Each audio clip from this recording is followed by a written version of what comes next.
नमस्कार। मैं जनता श्रीम गौतम। पहलगाम में जो कुछ हुआ था उसके बाद जिस तरीके की प्रतिक्रियाएं सामने आई थी, ऐसा लग रहा था कि पूरा देश एक हो गया है। कश्मीर के तमाम दुकानदारों ने उसके बाद जिस तरीके से बंद का आयोजन किया, कांग्रेस और तमाम विपक्षी पार्टियों ने यह कहा कि भारत सरकार पाकिस्तान के खिलाफ कड़ा कदम उठाए, हम सब उसके साथ हैं। सबको लगा कि शायद पूरा देश इस संकट की घड़ी में एक हो गया है, लेकिन ऐसा हुआ नहीं था। ये सिर्फ दिखावा था जिसकी पोल खुल चुकी है। दूसरी तरफ केंद्र सरकार ने, मोदी सरकार ने जिस तरीके के कदम उठाए हैं, जिस तरीके की तैयारियां पाकिस्तान के खिलाफ की है, उसको लेकर पाकिस्तान में तो दहशत मची हुई है। वहां पर सेना के तमाम अफसर और जवान अपनी नौकरी छोड़ छोड़कर भाग रहे हैं। पाकिस्तानी सेना का प्रमुख असीम मुनीर के गायब होने की खबर है। तमाम बड़े नेताओं ने, असीम मुनीर ने भी अपने परिवार को पाकिस्तान से शिफ्ट कर दिया है। तमाम जगहों पर जो पाकिस्तानी सेना के कर्मचारी हैं, पाकिस्तानी सेना के अधिकारी हैं, छुट्टियां ले लेकर भाग रहे हैं। डर का माहौल बना हुआ है। लेकिन दूसरी तरफ भारत के ही खिलाफ एक मोर्चा खुला हुआ है, जिसका जिक्र कभी भारत के सीडीएस रहे जनरल बिपिन रावत ने किया था। और उन्होंने कहा था कि भारत को हमेशा ही ढाई मोर्चे पर लड़ने के लिए तैयार रहना पड़ेगा। ये ढाई मोर्चे थे, एक तरफ चीन और दूसरी तरफ पाकिस्तान। आधा जो मोर्चा उन्होंने बताया था वो था लश्कर-ए मीडिया का या कांग्रेस जैसी पार्टियों का मोर्चा, जो देश में रहकर देश के ही खिलाफ तमाम सियासत करता है और साजिश करता है। ये अब खुलकर सामने आ गया है। जिस तरीके से तमाम वीडियो फुटेज सामने आए, उसमें ये स्पष्ट हो गया था कि जो TRF नाम का जो आतंकवादी संगठन था या आतंकवादियों का ग्रुप था, जिसने पहलगाम में हमला किया था, जहां धर्म पूछ पूछ कर लोगों को नंगा कर करके मारा गया था, उसको जो मदद मिली थी वो स्थानीय लोगों से मिली थी, जिसमें तमाम खच्चर वालों से लेकर दूसरे लोग शामिल थे। उनके अब तमाम वीडियो फुटेज सामने आ रहे हैं। उसके बाद जिस तरीके से कश्मीर में बंद का आयोजन किया गया और उस बंद के दौरान चित्रा त्रिपाठी के साथ जिस तरीके से गोदी मीडिया के नारे लगाकर उसको हूट किया गया, परेशान किया गया, उससे भी स्पष्ट हो गया कि ये जो बंद का आयोजन है, ये देश के प्रति एकता और अखंडता दिखाने के लिए नहीं, बल्कि अपने टूरिज्म से होने वाली कमाई को बचाने के लिए किया जा रहा है। जिस तरीके के बयान कश्मीरी नेताओं के आए, खासकर कांग्रेस के नेता सैफुद्दीन सोज का जो बयान आया, सैफुद्दीन सोज इस आतंकी हमले को आतंकी हमला नहीं मानता है, वो मिलिशिया या मिलिटेंट का हमला कहता है। उसी तरीके की बात कर्नाटक के मुख्यमंत्री सिद्धरामैया ने कर दी। सिद्धरामैया करता है कि पाकिस्तान के साथ ज्यादा शक्ति अपनाने की जरूरत नहीं है। दूसरी तरफ कांग्रेस के दामाद रावत वड्रा ने जो एक ट्वीट किया था, बयान दिया था, उससे भी बहुत ज्यादा लोगों के अंदर नाराजगी देखने को मिली, जिसमें वड्रा ने उस पूरी की पूरी वारदात को जस्टिफाई करने की कोशिश की थी और ये कहा था कि मोदी सरकार जिस तरीके से मोदी सरकार और उसके समर्थक अल्पसंख्यकों पर अत्याचार कर रहे हैं, उसके जवाब में मैसेज देने के लिए आतंकवादियों ने इस घटना को, यानी कि लोगों का धर्म पूछकर उनकी जान लेने की जो कार्य किया था, दुष्कृत कार्य किया था, उसको जस्टिफाई किया था कांग्रेसी दामाद रावत वड्रा ने। जिसके 4-5 दिन बाद हालांकि उसने सफाई देने की कोशिश की, लेकिन उस सफाई में भी उसने कहीं भी माफी नहीं मांगी, बल्कि ये कहा कि मैंने जो कहा था उसको गलत तरीके से पेश किया गया है। मेरी ही जो भावना थी वो किसी का दिल दुखाने की नहीं थी। इसके पीछे वजह यह है कि रावत को भी ये डर लग रहा है कि जैसे उसके साले यानी कि राहुल गांधी के खिलाफ तमाम जगह केसेस चल रहे हैं, कहीं उसके खिलाफ भी केस न हो जाए, इसलिए उसने लीपापोती करने की कोशिश की है। दूसरी तरफ कांग्रेस समर्थित वो लोग हैं, चाहे रवीश कुमार टाइप का प्रपंचकारी हो या फिर नेहा सिंह ठाकुर टाइप की तथाकथित लोक गायिका हो, जिनको कांग्रेस ने खुली छूट दे दी कि तुम अब नैरेटिव सेट करो और सरकार पर हमला बोलो। इसमें और भी तमाम लोग हैं। एक असम की कॉलेज में पढ़ाने वाली महिला है, वो भी इसी तरीके के सवाल कर रही है। नेहा सिंह राठौर भी इसी तरीके के सवाल करती है। जब उस पर एफआईआर होती है तो फिर वो दूसरे वो करती है कि मेरे पास पैसा नहीं है, जबकि सबको पता है कि उसको कितनी मोटी रकम इन सब के लिए मिलती है। पर आज जो हुआ है वो बहुत ही ज्यादा शर्मनाक है। कांग्रेस पार्टी ने देश के प्रधानमंत्री का एक प्रतीकात्मक फोटो शेयर किया और उसमें लिख दिया गायब, और इस फोटो में सर नहीं था। इसको लेकर भारतीय जनता पार्टी के प्रवक्ताओं ने और सोशल मीडिया हेड ने भी कहा कि कांग्रेस की जो सर तन से जुदा की सोच है उसको उन्होंने उजागर कर दिया है। जब जयराम रमेश से इस पर सवाल किया गया तो जयराम रमेश ने कहा कि सभी पार्टियों का ये मानना था कि जो सर्वदलीय बैठक हुई थी उसमें प्रधानमंत्री को होना चाहिए था, लेकिन वो गायब थे, और हम चाहते हैं कि अब संसद का संयुक्त अधिवेशन बुलाया जाए और उसमें प्रधानमंत्री उपस्थित हों। इन सबको, चाहे रवीश कुमार के बयान हो, चाहे नेहा सिंह राठौर या दूसरी जो मैं महिला प्रोफेसर की बात कर रहा हूँ, असिस्टेंट प्रोफेसर की, या कांग्रेस के सिद्धरमैया, और अब जो पोस्टर जारी हुआ है, इस सबको पाकिस्तानी मीडिया और पाकिस्तान सरकार शेयर कर रही है और खुद को जस्टिफाई करने की कोशिश की जा रही है।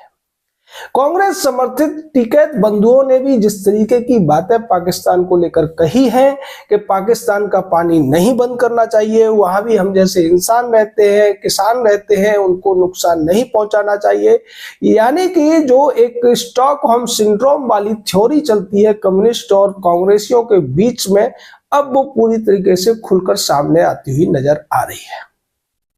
इस सब में एक और पहलू है, वो है हमारे देश के तथाकथित सर्वोच्च न्यायालय का, जो अब तक इस तरीके की बातें करने वालों के खिलाफ कभी भी कड़ी कार्रवाई करता हुआ नजर नहीं आता है। कुणाल कामरा जैसे लोग अगर किसी मुख्यमंत्री उप मुख्यमंत्री के खिलाफ कुछ बोलते हैं तो वो उसको छूट दे देते हैं। राहुल गांधी को बार बार छूट दी जाती है, और दूसरे भी तमाम इसी तरीके के जो लोग होते हैं जो देश के खिलाफ, देश के ऊंचे पदों पर बैठे हुए लोगों के खिलाफ कुछ भी बोलते हैं, सुप्रीम कोर्ट में वकीलों के माध्यम से उन लोगों को छूट दे दी जाती है और कह दिया जाता है कि ये सब फ्रीडम ऑफ एक्सप्रेशन के दायरे में आता है। लेकिन अब बड़ी परीक्षा सुप्रीम कोर्ट के लिए भी है कि क्या वो रवीश कुमार या जो डॉक्टर मेंडूसा करके एक महिला है, या फिर नेहा सिंह राठौर है, या कांग्रेसी दामाद रॉबर्ट वड्रा है, या फिर जयराम रमेश और कांग्रेस का जो नया पोस्टर है, इन सब को भी वो फिर से फ्रीडम ऑफ एक्सप्रेशन के दायरे में डालकर छूट दे देंगे। क्या ये सीधे तौर पर राष्ट्रद्रोह का मामला नहीं है? हम आपको पहले बता चुके हैं कि सरकार इस पर बहुत ही गहनता से विचार कर रही है, और उसमें उसने कुछ ट्रेलर दे भी दिया है। जिस तरीके से पाकिस्तानियों को देश छोड़ने की बात की गई या सिंधु जल समझौते को रद्द किया गया, उसको लेकर तमाम लोगों ने सवाल उठा दिए, और ये कहने, और उनमें शंकराचार्य भी था। अभिमुक्तेश्वरानंद नाम का ये शंकराचार्य भी कह रहा है कि उसको आप कैसे रोक लोगे, अभी तक कार्रवाई क्यों नहीं हो रही है।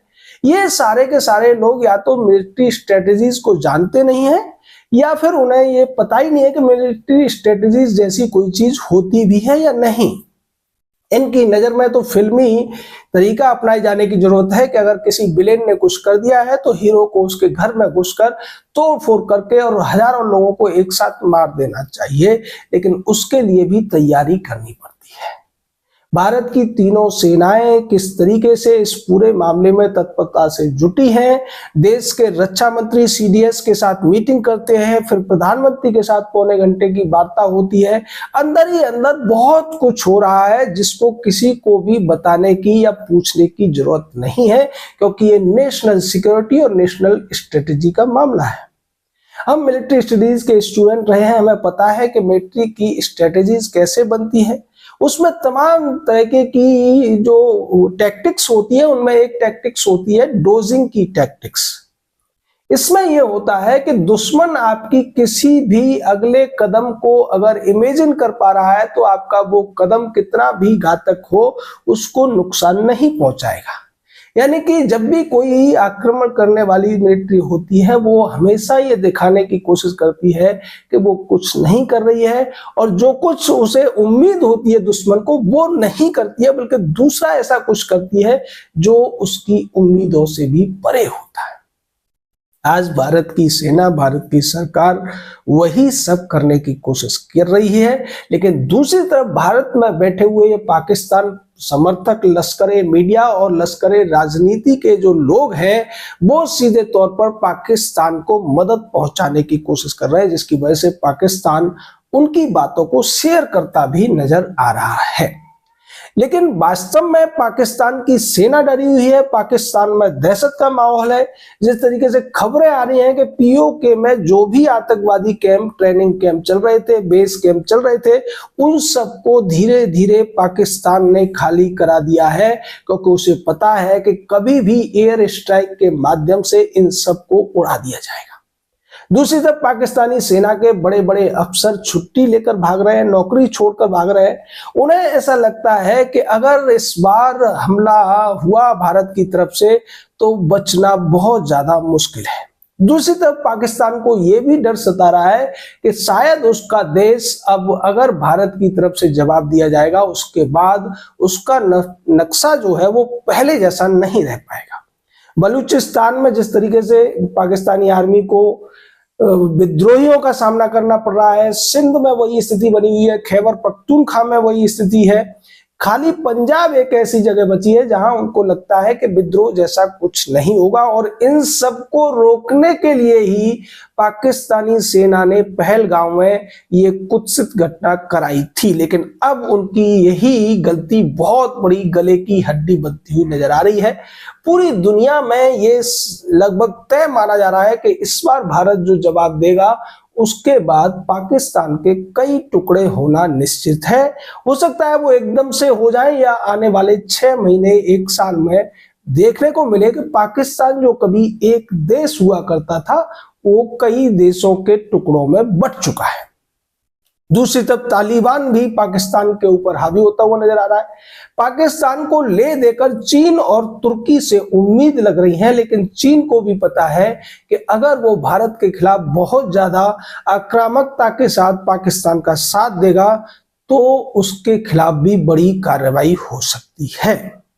यही सब वजह है कि पाकिस्तान की सेना हो, पाकिस्तान की सरकार हो, उन सब में दहशत मची हुई है, और अब पाकिस्तान को भारत के कहर से बचाने के लिए भारत के अंदर बैठा हुआ वो आधा मोर्चा सक्रिय होता हुआ नजर आ रहा है। उसके सब्र का जो बांध है वो टूटता हुआ नजर आ रहा है। वो ऊपर से तो दिखाने की कोशिश कर रहे हैं कि वो सरकार से जवाब मांग रहे हैं, सरकार को आक्रमण करने के लिए उकसा रहे हैं, उस पर सवाल कर रहे हैं, लेकिन वास्तविकता ये है कि चाहे कांग्रेस हो या रवीश कुमार टाइप के ये जो कांग्रेसी पाले हुए प्रपंचकारी तथाकथित पत्रकार हैं, या नेहा सिंह राठौर टाइप के उनके जो चिरकुट हैं, ये सब के सब पाकिस्तान के खिलाफ कोई भी कड़ी कार्रवाई चाहते ही नहीं है, क्योंकि इनकी नजर में पाकिस्तान बहुत मासूम है, उससे गलती हो गई है, और इस गलती की वजह भारतीय जनता पार्टी का शासन है। यानी यहां भी वो भारतीय जनता पार्टी को, नरेंद्र मोदी सरकार को ही दोष देते हुए नजर आ रहे हैं। अब उन्होंने जैसा एक शर्मनाक कांड कर दिया है, जिस तरीके से गायब वाला पोस्टर जारी किया है, सर तन से जुदा की अपनी मानसिकता को उजागर कर दिया है, उसके बाद पूरी तरीके से वो लोग जनता के सामने एक्सपोज हो चुके हैं। हम बार बार कह रहे हैं, देश की सेना, देश की सरकार जो इस पूरे मामले पर पाकिस्तान को दंड देगी वो तो लगभग निश्चित मानिए, और वो ऐतिहासिक भी होगा।